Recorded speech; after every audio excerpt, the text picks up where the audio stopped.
میں عمران خان ہوں۔ انتخابات ہوئے پاکستان میں 9 دن ہو گئے ہیں اور 9 دن بعد بھی پاکستان میں حکومت کس کی بنے گی، کیسے بنے گی، اس بارے میں سوالیہ نشانات ہیں، کیونکہ اب پولیٹیکل پارٹیز حکومت بنانے سے بھاگ رہی ہیں۔ اس کی وجوہات کیا ہیں وہ میں آپ کو بعد میں بتاتا ہوں، لیکن لیٹسٹ سٹیٹمنٹس جو 2 بڑی پولیٹیکل پارٹیز ہیں ان کی آپ دیکھ لیں۔ پاکستان تحریک انصاف کی جانب سے بیرسٹر سیف نے بڑا کلیئرلی کہہ دیا کہ ہمیں ہدایت کر دی گئی ہے کہ ہم نے اپوزیشن میں بیٹھنا ہے پنجاب میں اور وفاق میں۔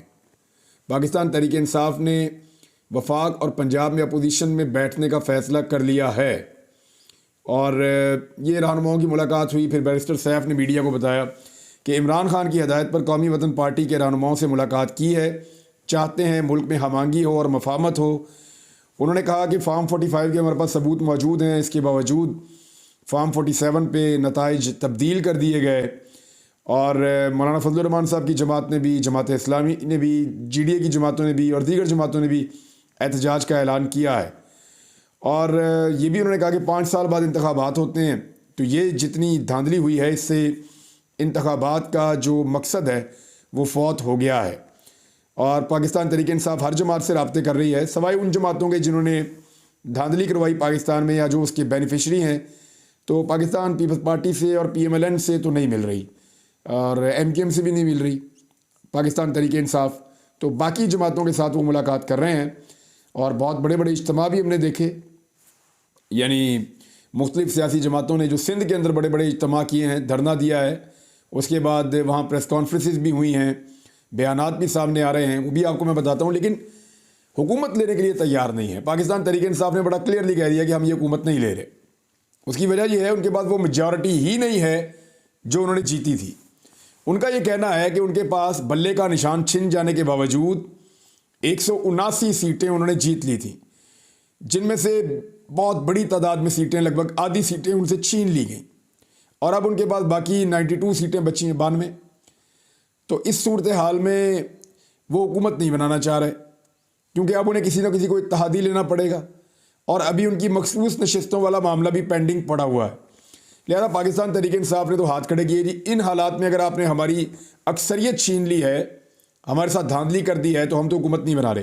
اب آ جائیں دوسری بڑی پولیٹیکل پارٹی جو ہے، دوسری بڑی پولیٹیکل پارٹی میں نواز شریف صاحب کی پارٹی نون لیگ۔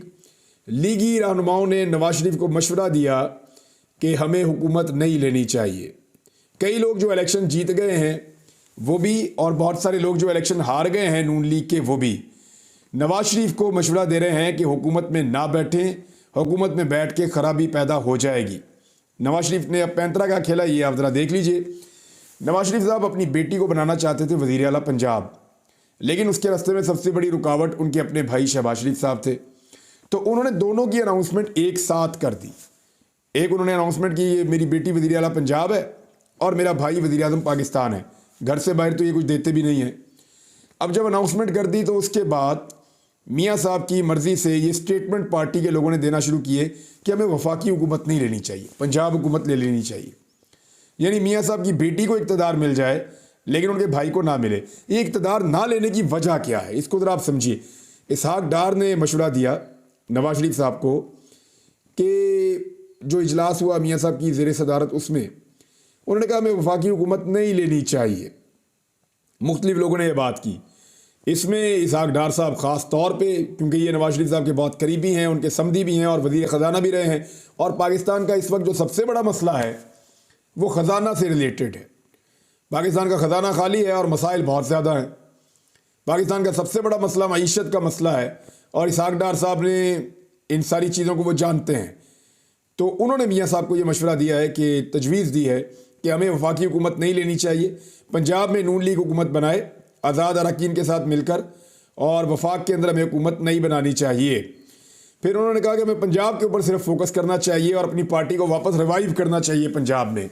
یعنی پنجاب ہاتھ سے نکل گیا ہے اور بہت بری طرح مار پڑی ہے انتخابات میں۔ دھاندلی نہ کرتی پی ایم ایل این تو ان کے تو پلے ہی ککھ نہیں تھا، پنجاب بھی ان کے ہاتھ سے بری طرح گیا تھا، کبھی بھی پنجاب میں حکومت نہیں بنا سکتے تھے، اسٹرینتھ ہی ختم ہو گئی تھی پی ایم ایل این کی۔ لہذا یہ مشورہ دیا گیا کہ پنجاب میں حکومت بنا لیں، پنجاب میں مریم نواز کو لگائیں اور اس صوبے کو آگے بڑھائیں، اور PMLN جو ہے وہ اپنی عزت بحال کرنے کی کوشش کرے. اگر وفاقی حکومت لے لی تو بڑی مار پڑے گی. اب یہ جو ہے مار سے بچنے کے لیے یہ مشورہ دیا گیا ہے میاں نواز شریف صاحب کو, کیونکہ وہاں پہ استحکام پاکستان کے ساتھ بھی چلنا پڑے گا, MKM کے ساتھ بھی چلنا پڑے گا, پیپلز پارٹی کے ساتھ بھی چلنا پڑے گا, کاف لیگ کے ساتھ بھی چلنا پڑے گا, تو ساری جماعتوں کی مدد لینی پڑے گی. فضل الرحمان صاحب نے تو پہلے ہی کہہ دیا میں اس حکومت کا حصہ نہیں بن رہا. فضل الرحمان صاحب جو ہر حکومت کا حصہ بنتے ہیں وہ کیوں اس حکومت کا حصہ نہیں بننا چاہتے؟ جو بلوچستان کی پولیٹیکل پارٹیز ہیں جنہوں نے کچھ سیٹیں جیتی ہیں وہ کیوں اس حکومت کا حصہ نہیں بننا چاہتی؟ پاکستان تحریک انصاف نے کہہ دیا. پاکستان تحریک انصاف کی وجہ صاف ہے, وہ یہ کہہ رہے تھے ہمارا مینڈیٹ بہت بڑا تھا, 2/3 کی اکثریت ہے ہمارے پاس, وہ ہمیں واپس کر دیں, حکومت بنا لیتے ہیں. نہیں تو اپوزیشن میں جا کر بیٹھ جاتے ہیں. اب نون لیگ نے جو ٹوٹل سیٹیں جیتی ہیں وہ کچھ لوگ کلیم کر رہے ہیں 17-18 ہیں, بہت زیادہ بھی ہوں گی تو 25-30 ہوں گی. باقی ساری نشستیں پاکستان تحریک انصاف کی چھین کر لی ہیں, اور صوبائی اسمبلی میں بھی انہوں نے ایسی نشستیں چھینی ہیں. تو یہاں پاکستان تحریک انصاف کی 2 صوبوں کے اندر حکومت بن رہی تھی, ساتھ میں وفاق میں حکومت بن رہی تھی, اور ان تینوں جگہ پہ 2/3 اکثریت کے ساتھ حکومت بن رہی تھی. پیر صاحب پگاڑا نے اس کی ایک وجہ بتائی ہے. پہلے وہ وجہ آپ سن لیں. وہ یہ کہہ رہے ہیں کہ اتنی کھچڑی پک گئی ہے کہ حکومت 8-10 ماہ سے زیادہ نہیں چلے گی. یہ پیر پگاڑا صاحب کہہ رہے ہیں کہ حکومت چل ہی نہیں سکتی. جام شروع میں انہوں نے دھرنا دیا, وہاں انہوں نے خطاب کرتے ہوئے کہا کہ الیکشن کے خلاف ہم اپنا آئینی احتجاج کر رہے ہیں. عمران خان کے بارے میں انہوں نے کہا جی توشہ خانہ کا مقدمہ ان پہ غلط بنا. انہوں نے کہا جی باقی مقدمات عمران خان کے اوپر غلط بنے, ان کے ساتھ زیادتی ہو رہی ہے, وہ نہیں سمجھتے کہ عمران خان کرپٹ ہے. لیکن ساتھ ہی ساتھ انہوں نے کہا باقی لوگوں کو تو کوئی سزا نہیں ہوئی جنہوں نے گاڑیاں نکلوائیں وہاں سے. اور ساتھ ہی ساتھ پیر صاحب پگاڑا نے کہا کہ جناب معاملہ یہ ہے, کیونکہ وہ سربراہ ہے GDA کے, انہوں نے کہا ہمیں 1 سیٹ دے کے 2 سیٹیں دے کے چپ رکھنے کی کوشش کی گئی, لیکن نہیں, یہ بہت بڑی دھاندلی, اور اس کا فیصلہ 2.5 ماہ پہلے ہو چکا تھا اور مال بھی بڑھ چکا تھا. اس قسم کی بات انہوں نے کی ہے. تو یہ بتا رہے ہیں کہ کیوں نہیں. اب اسحاق ڈار صاحب والی بات پہ آ جائیں آپ واپس. ڈار صاحب ہیں اکانومسٹ اپنی طرف سے, ویسے تو وہ اکاؤنٹنٹ ہیں, بینکر ہیں, اکانومی سے ان کا کوئی تعلق نہیں ہے, لیکن وہ کلیم کرتے ہیں. ڈار صاحب وہ آدمی ہیں جنہوں نے اکانومی کو بہت بری طرح تباہ و برباد کر دیا تھا.